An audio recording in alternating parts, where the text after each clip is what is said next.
it was kind of a jumping off thing for me because last year it was that 1-2 punch really of that case and then George Floyd that were both captured on vertical video by people who were just, you know, witnessing. And in the case of both people, I'm pretty sure, maybe not with the one that happened here, but definitely in George Floyd's case, it was a total stranger who filmed that. It was somebody who just happened to be witnessing this thing and caught it on their phone and then caused, you know, this massive social unrest as a result of that video footage they captured. And it's just a really bizarre thing that, you know, 30 years ago, Rodney King happens, fully filmed, fully captured. But the fact that, you know, Rodney King is filmed from quite a distance, and the fact that it's multiple officers, like 6 or 7 officers engaging with him, and the fact that you don't hear his voice, I think is a big difference versus when we get to George Floyd. We obviously, there's been huge work from activists and social interest groups that have promoted these issues and really brought them into the front of thinking, which is so important. But also the fact that you're seeing on that footage George Floyd literally just complaining that he can't breathe, and you've got Derek Chauvin on his neck, and you've got the other officers standing around. Just the power of that tape and the power of what video could do and what it ended up doing for the, you know, for all that movement was remarkable. When we're talking about vertical video, and for this competition, obviously, it had to be vertical. I was really thinking, what is the most powerful use of vertical video we've pretty much seen? And I think that that's definitely up there. Well, obviously it gives you a different perspective, but is it giving us a more valuable perspective? Well, it's two different things, right? Because you've got creative use of it, which is what we did, where we're basically telling a narrative with it, and we're creating something. And then you've got almost the I hate the term citizen journalism, but in that case, it sort of applies, where it's the fact that we scroll this way, we see video content this way, whether it's on Instagram Reels or TikTok or whatever it may be. It's just amazing for me. For example, the last couple of months, I don't know about you, but I'm just seeing clips from Ukraine on the ground of what is actually going on there, or what is seen to be going on there from that point of view, versus, you know, back in the 2000s when the US wasn't letting footage of Iraq be sent back home by news journalists, and they were vetting everything, and CNN wasn't allowed, you know, to film bodies coming home. So I feel like it is really an amazing point where, you know, HD video is able to be captured by everyone anywhere. I think it's definitely powerful. I think it's absolutely a tool that can cause a lot of outrage very quickly, which is not always a good thing. But in the case of these actions, I think it's amazing and it's super important. And while you're dealing in a context of narrative in terms of effectively fictionalized scenarios, yes, inspired by reality, do you see it having an impact on democracy? I guess you're always going to have negative impacts of these new technologies and of the fact that people are able to film stuff so quickly before all the facts are in. Like, we've seen so many instances of, you know, of things just being blown wildly out of proportion before they're actually reported on true. Like when the Boston Marathon bombing happened, there were all those, you know, people out there filming, looking at videotape and saying, oh yeah, this guy's definitely the bomber. And so many people got arrested that were not, there was no evidence they were involved whatsoever. So there are going to be negatives, but I think the fact that we are seeing a massive shift, even with our own elections, with like all the footage of Scott Morrison, like we're seeing a massive shift of people who are conscious of the power of video and are just editing it basically within the day that it's coming out and putting it out there. I think we're becoming a much more conscious species because of it. I hope so, at least. I feel like it's probably true, but you know, who knows? And from a filmmaker's perspective, yeah, then, do you look at this as an opportunity to showcase your filmmaking, or do you look at this as a chance to showcase an important issue in a different format to a different audience, or maybe to an established audience, but one that's not so engaged with this sort of topic? Yeah, I always feel like story is the showcase. Like, I always think that it's more important to kind of have the right narrative for the right thing before you kind of worry about, oh, well, what is this saying about me? So for this, because it was vertical, I just inherently thought, well, what's like a story you can tell in that 9:16 format that would be kind of special and something that would kind of talk about technology? Because obviously with the competition, we're talking about TikTok, we're talking about this platform that essentially is instant video broadcast to the world. What is like an interesting way to grapple with that? So that was what brought me back to the the kind of incidents that I'd known about and that kind of framework. So yeah, I think for something, you know, there are a lot of stories you can tell vertically, and I feel like there's a lot of potential for it that hasn't been tapped still.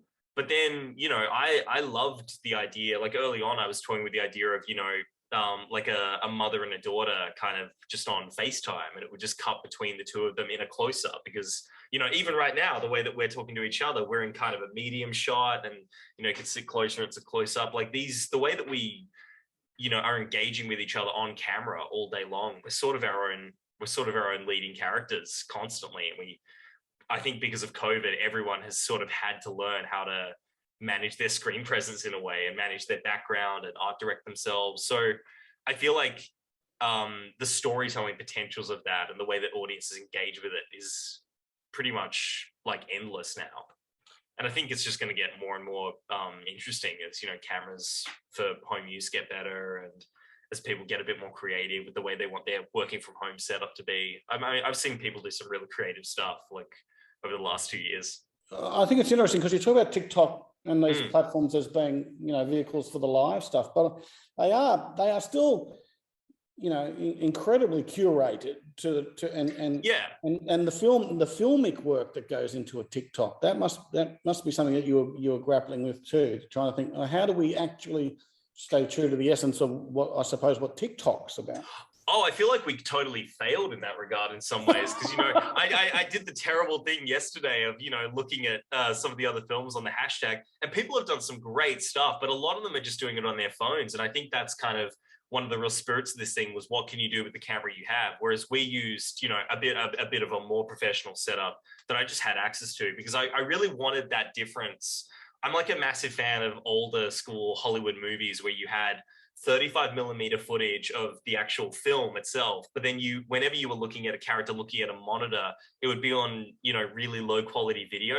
Whereas now, you know, digital phone footage, I see people all the time putting up $1,000 iPhone against like a $50,000 film camera. So it's really reaching this point now where you can sort of get really good results out of very cheap cameras.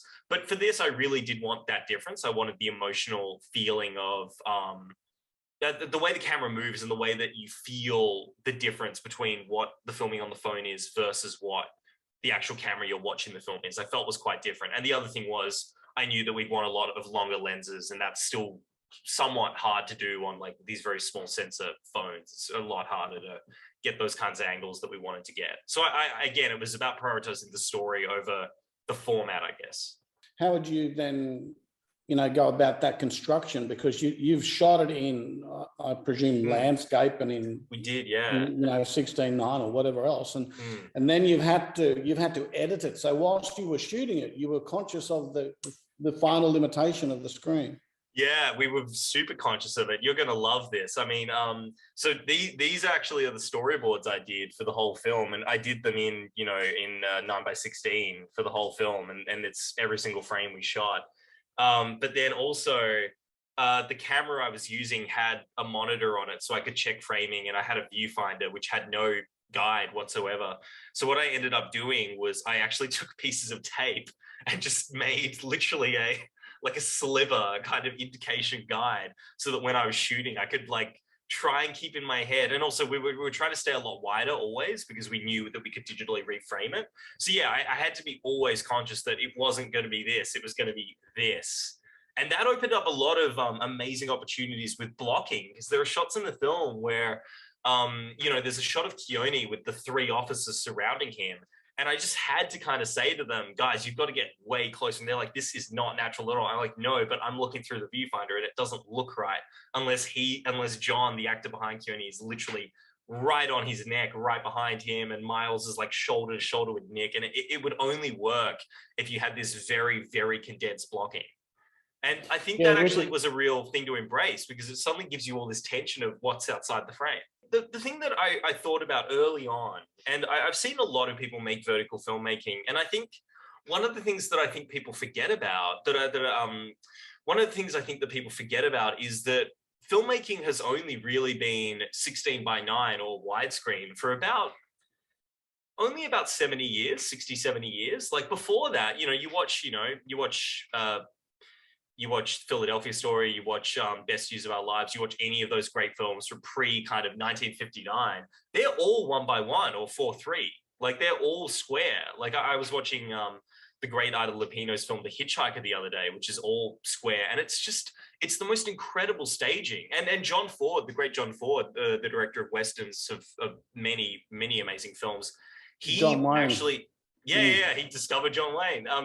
He actually made the comment about widescreen when it was coming into fashion because of Sergio Leone and all those great other Western directors coming up, that he really preferred the square ratio because in those ultra wide things he found it really hard to frame close-ups. Whereas he really preferred that you could have Jimmy Stewart's face fill the entire screen, and you got that entire emotion captured up there on the screen. And like I'm definitely not as smart as John Ford, so I kind of think that's something worth thinking about. So then, what you have with 9x16 that's so interesting is you essentially are shooting a close-up where you also have the full torso of your actor. So, for example, when Hop takes out the phone, if you were doing it traditionally in 16:9, you would almost certainly have to do a pan down and get the phone on a separate angle or do it in a close-up. But because we're doing, exactly, or a two-shot, and the fact that we're doing it 9x16 means that you can get her face pretty large in the frame, and you can see her reach down, and you can get the phone coming up. So there were just all these little things that I'd never thought about with framing vertical that allowed in terms of the character and the blocking. What's your aspiration for the film? Oh, I mean, winning, money, whatever else. But what do you want? Oh, like money's nothing. Like just to be selected for Cannes, to go to Cannes. I mean, like what filmmaker doesn't want to go to Cannes? That's like it's such a crazy dream. Like it would be amazing. Yeah, it would be that, but it would also. I mean, I had maybe the best message I've ever gotten from one of my films from a close friend of mine, Sonia, who starred in a music video I did last year. And she just messaged me yesterday saying, I watched your video, it made me cry. And she basically completely nailed what I was trying to say with the film. And I'd never talked to her about it. We haven't spoken since we did the music video last year. And she said, I just so felt this when I got to the end of it, and it totally rocked me. And I was like, oh, amazing. Like, I think that really is all you ever really need as a storyteller, is for one person just to totally get the DNA of what you're creating. And the fact that that's come across like completely unspoken, just it so filled me with joy. Like that's all I need, honestly. I like everyone who's probably going to listen to this, we all do jobs that crush our soul a little bit, and you go and do corporate videos and you film with CEOs and you set up and do 20 interviews in one day, but then occasionally you get a chance to do something like this, and when it emotionally resonates with people, it just fills your soul up and makes you want to go do another one. So that's all you really need. Do you tend to lean towards advocacy sort of content, or where do you head? There's a real risk that filmmaking can be just vanity projects, and I really don't see them like that. I really like all my favorite films. Every film I've ever watched that has been like one of my favorites has really been about something.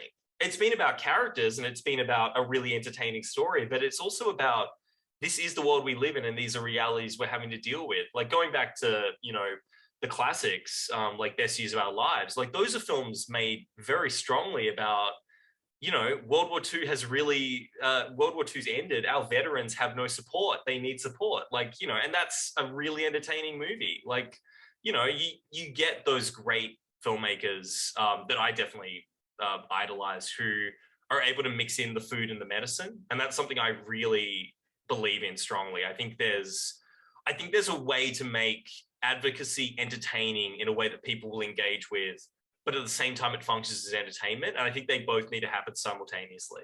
And where do you think then with advocacy slanted content, I suppose, where would be the line between that and propaganda? Yeah, it's a great question. It's so difficult because I think it's intention. I think it's who's telling it, why are they telling it, and really what's the intention of it. Because, I just saw Kim Jong-un put out a video promoting like his latest rocket launch, and it's just hilarious. It's like, it's one of the funniest things I've ever watched. It's horrifying, but the filmmaking of it is so funny because he really thinks he looks really cool, and he looks like an absolute idiot. And I'm just like, this is what happens when you have nobody saying no to you in the editing room. You just but no, more of me. Put more of me in it. Yeah, exactly. It's like just constant shots of him looking at a watch, just and he really thinks he looks good. It's so funny. It's just it's very humiliating. Look, it's so tough because you want to have an opinion. You have to have an opinion, even if the opinion isn't strictly present in the movie. You always have an opinion, and I think it's pretty impossible to disguise that. I think the truth is, I think propaganda comes from a root of offering a solution, like really saying we are like a classic example of propaganda is Ukraine are Nazis. We need to invade and exterminate them and remove their fascist leader from office. But we have the idea, we're your government, we're going to do this, we're doing it for you, we have a solution. All you need to do is fight for us. Whereas I think the truth of all good thought-provoking entertainment is sometimes it's not about an answer. Sometimes it's actually about these are the questions that we're facing. We want you to be elevated thinkers.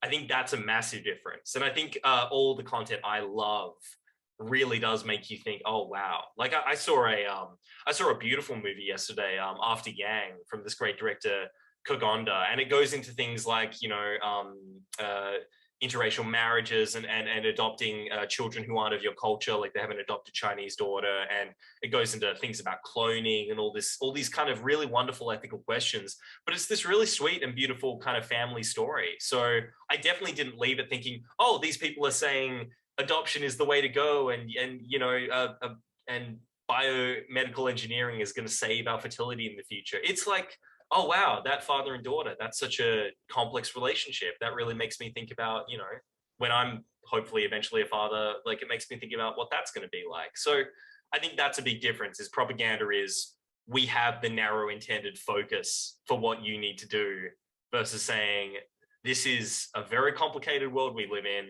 Let's think a little bit about it.